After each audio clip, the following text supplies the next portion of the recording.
Well, I think you could say that Eisenhower was wrong to say send the first advisor. Some say that. And others say that Kennedy was wrong to send in the first 15,000 combat troops and suffer the first casualties, and that Johnson was wrong in escalating it to 550,000, and that I was wrong for not just washing my hands of it and blame the whole thing on Kennedy and Johnson, who'd sent in Americans for the first time. You could have walked away. I could have walked away, and many of my advisors agreed that I should, but it would have been wrong to do so. Why? It would have been wrong to do so because Vietnam at that time, South Vietnam, was a country that was trying to resist the domination of North Vietnam. North Vietnam was supported by the Chinese Communists and the Soviet Communists. If Vietnam at that time had been overrun by the North Vietnamese, there's no question, going back to the time when, in the early 60s, when our activities there began to increase, there's no question but that communist tide would have rolled through the balance of Southeast Asia, Indonesia and the rest. Now, some say that wasn't going to happen. Believe me, it would have happened. We at least stopped it there. Later on, if the Congress hadn't failed to provide the funds that we should have had as a result of the Paris Peace Agreement. No, they did not die in vain. Certainly we can look back to the over 50,000 that died in Korea, and we're sure they didn't die in vain, because now we have South Korea, which is one of the most vibrant economies in the world, will be a competitor with the Japanese in 50 years, perhaps. As far as the ones in Vietnam are concerned, when you see what has happened since, the boat people drowning in the South China Sea, 600,000, when you see what has happened in Cambodia, those are the things we were attempting to prevent. We realized that we were on the right course. And I would say that when we recognize that as a result of what we did there, that we were able to hold the line against Soviet communist aggression and Chinese aggression for that period of time, that bought time for the other weak nations in Southeast Asia to develop their own strength. I do not believe, for example, that Thailand or Indonesia or even the Philippines would be safe today had the North Vietnamese, with Soviet and Chinese support, succeeded in dominating that peninsula earlier on, 10 years before. What is it? Being president during a war is difficult. It is difficult to write the letters. It is difficult. I used to make Christmas telephone calls to the next of kin. It is difficult to present medals to the survivors, those who've been killed, including Congressional Medal of Honor winners.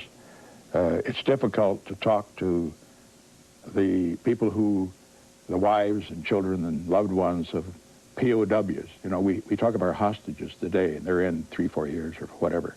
We've had POWs that were in for 7 years, and how those men came out and what they've done is one of the epic great stories in American history. But do you ever feel he took upon himself the weight of the dead? I hated the war in Vietnam all the time I was president. And there was nothing that meant more to me than to end the war, to bring our POWs home, to have the Paris Peace Agreement, to end the draft, and finally to get the nation on another course. And I only regret that the Congress didn't continue to provide the funds so that we could have kept South Vietnam free, which we could have done. There was a plan? It was often said there was no Nixon plan. Oh, at the beginning of my administration, oh yes.